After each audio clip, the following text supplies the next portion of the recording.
Newfound Glory put out. We talked about Newfound Glory last week on our episode, going back to Sticks and Stones from 18 years ago, and then that Friday last week they put out a new album, and what's it called? Forever and Ever times Infinity. Yeah. Yep. Yeah. Um, I know we talked about it in previous episode. I was excited for it, but I've kind of fallen off listening to them to the level that I was when we were younger. But this album was really good. Like I threw it on a couple times this week, and was it brought me right back to where I was listening to Sticks and Stones at age 17, 18.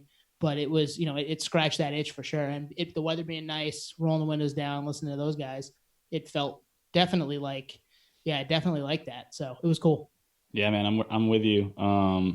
It was cool talking about Newfound Glory last week, Tuan, and listening to this album. And I was thinking when I was listening to it, like, man, it immediately had this feeling like, thank God there's a band and there's bands like this that put music out like this, because it's just so sweet. It's like awesome.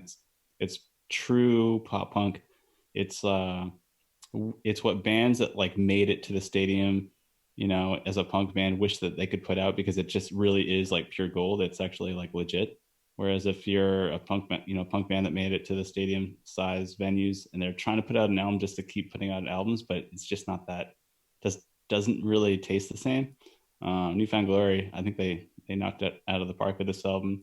And to be completely honest, I hadn't listened to the last few, but the last album from Newfound Glory that I was really into was Coming Home. I loved that album.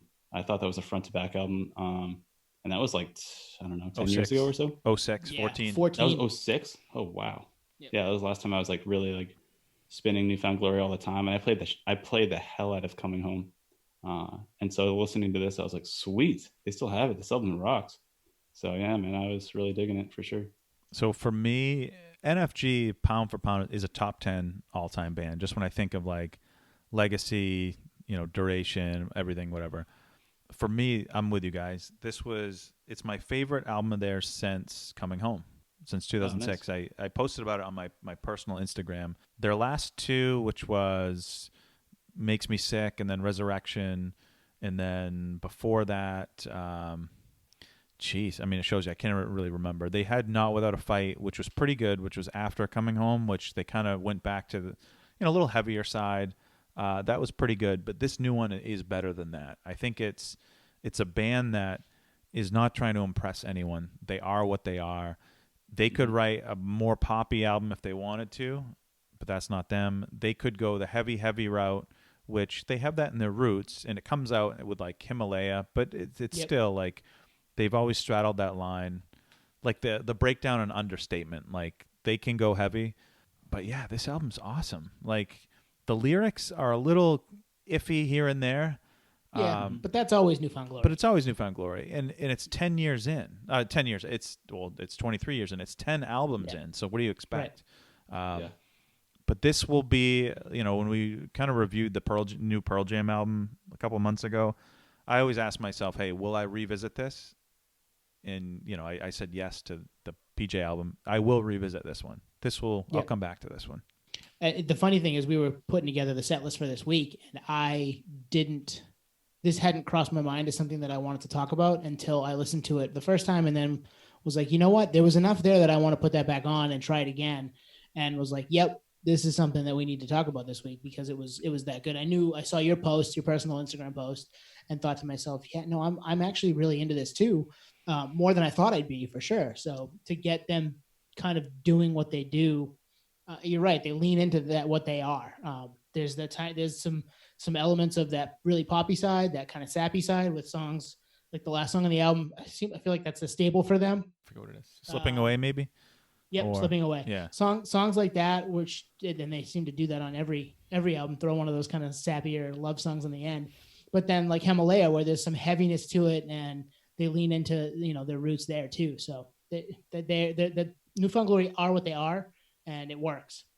Yeah, I feel like for me, it kind of, since summer essentially just started and we were just talking about kind of summer vibes the last episode, I felt like this kind of fit that really well. And we were talking about how it was delayed.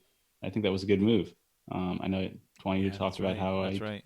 yeah, you backpedaled on that. I think it was totally appropriate, and given maybe the negative connotation with COVID in the original release, but date and so forth. But yeah, no, when I was listening to the album out, it was super sunny out, and I was taking a walk, and I was like, man, this is awesome.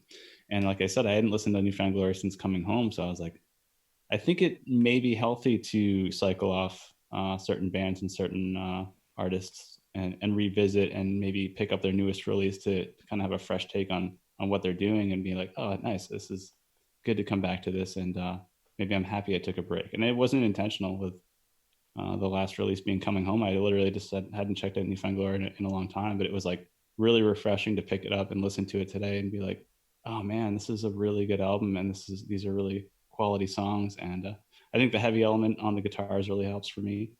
Um, but yeah, man, it was solid, and I really like that.